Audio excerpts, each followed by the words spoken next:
Ish deputeti i Partisë Demokratike Ervin Saliani ju drejtua gjykatës së Fierit me një kërkesë për lirim me kusht, pasi ka përmbushur 2/3 e dënimit me burg. Seanca ishte caktuar në orën 13 të ditës së sotme, ndërsa burimet bën me dije se vetë ish deputeti nuk do të ishte i pranishëm dhe do të përfaqësojë nga avokati i tij, Ledio Braho. Saliani ndodhet në burgun e Fierit që prej datës 27 shtator 2024, kur vendimi për dënimin e tij me 1 vit burg u la në fuqi nga gjykata e apelit dhe më pas u konfirmua edhe nga gjykata e lartë. Pas përfundimit të seancës, avokati ish deputetit demokrat Ervin Saliani, Ledio Braho, në një prononcim për mediat ka pohuar se seanca është shtyr disa ditë, pasi IEVP Fier nuk ishte dërguar raportin e vlerësimit.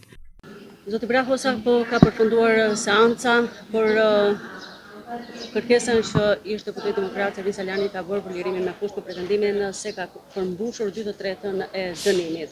Çfarë u caktua sot? Sot ishte seanca parë.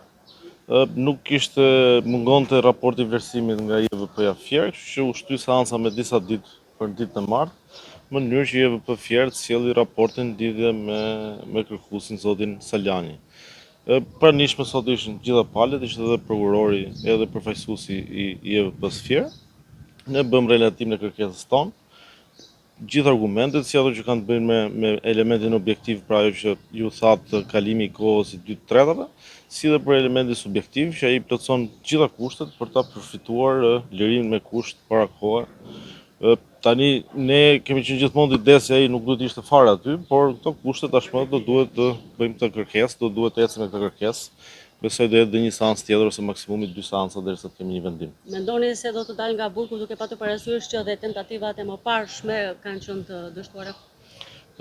Tentativat e mëparshme ju i referoni gjykimit në themel, ne besojmë se ai dhe atje ka qenë me të drejtë, edhe këtu është krejtësisht me të drejtën e tij dhe besoj se do jetë e suksesshme. Megjithatë, tani ne nuk bëjmë dot orakullin në proceset gjyqësore në Shqipëri, sepse historia e ka treguar këtë fakt, por besoj se është në drejtën e tij dhe meriton tërësisht që të përfitojë nga lirimi para kohës. Keni marrë kontakt me Salianin para se të vini këtu në seancë?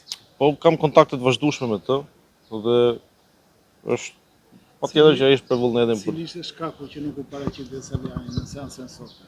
Nuk kishte një shkak përderisa përfaqësohet nga avokati, ai besoj e di vetë pse nuk do të bëj.